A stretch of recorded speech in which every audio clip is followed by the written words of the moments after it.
یہ نفس امارہ جس نے شیطان کو بھی گمراہ کیا, شیطان کو بھی بہکا دیا, یہ نفس آدم کو سجدہ نہ کرنے کا جو غرور پیدا کیا, یہی نفس امارہ تھا.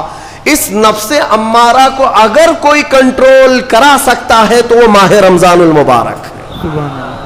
بس یہی ہے رمضان کی فضیلت.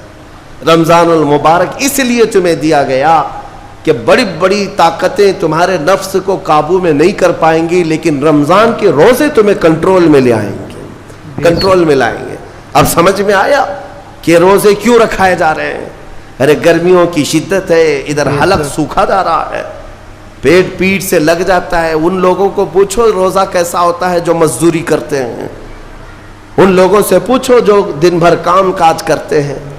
میرے عزیزوں, روزے رکھنے کے بعد کیا رب تبارک و تعالی کسی کو اس کی طاقت سے زیادہ تکلیف دینا چاہتا ہے؟ نہیں میرے عزیزوں, وہ رحمان ہے. اس نے جب تمہیں ماں کے پیٹ میں 9 مہینے رزق دیا تو کیا کائنات میں نہیں دے گا؟ تمہیں ماں کے پیٹ میں بھی رزق دیتا رہا. تم جب دنیا میں آئے, تمہارے ماں کے سینے میں خون سے دودھ کس نے بنایا؟ تمہارے رزق کا انتظام کرنے والا وہ خدا.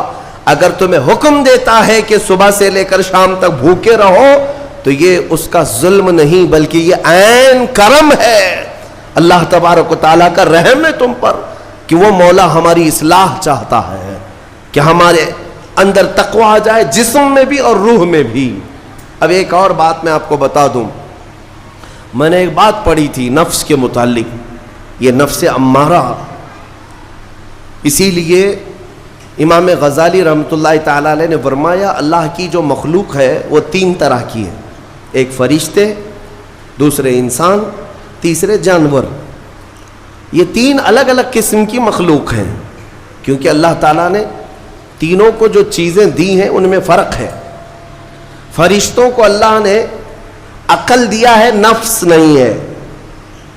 نفس, شہوت, برائی کرنے کی خواہش فرشتوں کے اندر ہے ہی نہیں, وہ سوچ بھی نہیں سکتے برائی کرنے کا. فرشتوں کو اللہ نے عقل دیا ہے, اور عقل عزت والی چیز ہے. اور جانوروں کو اللہ نے نفس دیا ہے, عقل نہیں. عقل والے نہیں ہیں جانور, عقل والے نہیں, لیکن نفس ہے, شہوت ہے. شہوت بھی ہے, نفس بھی. لیکن انسان ایک ایسی مخلوق ہے جسے اللہ نے عقل بھی دیا ہے, نفس بھی دیا. مطلب یہ ہے کہ تمہیں اللہ نے ایک چیز فرشتوں والی دی ہے, ایک چیز جانوروں والی بھی دی ہے. دونوں تمہارے اندر ہے, عقل بھی ہے, نفس بھی ہے. لیکن امام غزالی فرماتے ہیں توجہ, جو بندہ نفس ہونے کے باوجود گناہوں سے اپنے آپ کو بچا لیا وہ بندہ فرشتوں سے بھی افضل ہے. کیوں؟ فرشتے اس لیے بچے ہوئے ہیں کہ ان کے پاس نفس ہے ہی نہیں, اور تم بچ رہے ہو تو کمال کی بات ہے. نفس ہوتے ہوئے بھی گناہ سے بچ گیا تو اس انسان کا مقام فرشتوں سے بھی اعلیٰ ہے. لیکن ساتھ ہی امام غزالی یہ بھی فرماتے ہیں عقل ہونے کے باوجود اگر گناہوں سے نہیں بچتا تو پھر وہ جانوروں سے زیادہ ذلیل ہے, کتے اور خنزیر سے بھی گیا گزرا ہے. کیونکہ جانور تو بیچارہ معذور ہے, اسے عقل نہیں ہے, نفس ہے.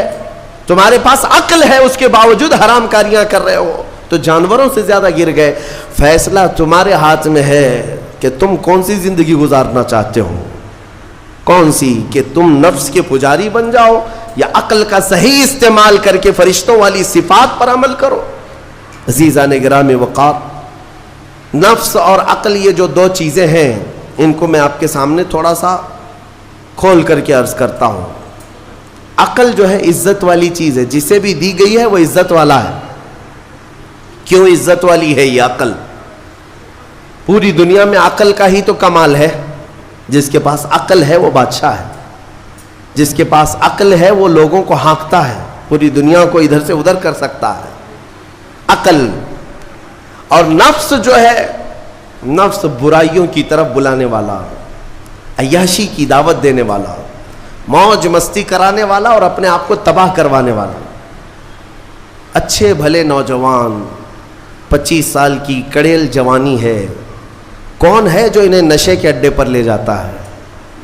کون ہے جو ان کو تباہ و برباد کرتا ہے؟ نوجوان کو اچھی طرح سے معلوم ہے کہ میں کوکین، افیون، ہیروئن لوں گا تو میرے جسم کے ساتھ کیا ہوگا، اسے معلوم ہے، لیکن اس کے باوجود عیاشی کروانا یہ نفس کی عادت ہے۔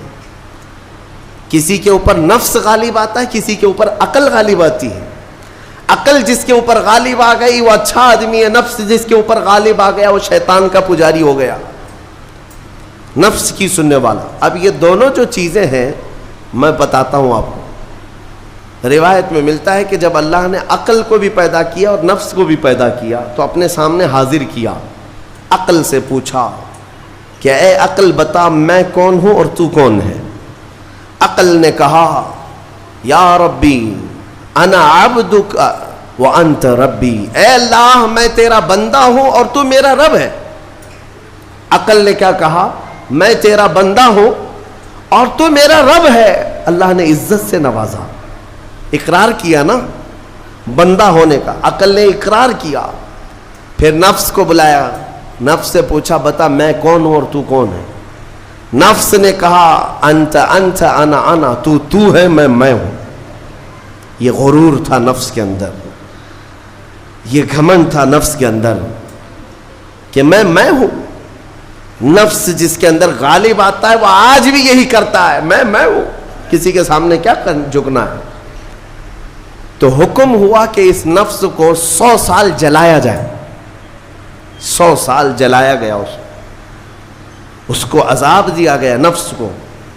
100 سال بھگتنے کے بعد، آگ کی تپش بھگتنے کے بعد اسے پھر لایا گیا نفس کو۔ اللہ تعالیٰ نے پوچھا اے نفس بتا میں کون ہوں اور تو کون ہے؟ نفس نے کہا انت انت انا انا، تو ہے میں ہوں۔ غرور نہیں ٹوٹا، گھمنڈ نہیں ٹوٹا۔ حکم ہوا اللہ کی طرف سے فرشتوں کو، اس نفس کو اب 100 سال تک بھوکا اور پیاسا رکھا جائے، کوئی چیز نہ دی جائے۔ اسے سخت سزا دی گئی، بھوک اور پیاس کی نفس کو کوئی چیز نہیں دی گئی۔ 100 سال کے بعد پھر اس کو حاضر کیا گیا، پوچھا گیا بتا کون ہوں میں؟ نفس نے کہا اے اللہ تو میرا خدا ہے، میں تیرا بندہ ہوں۔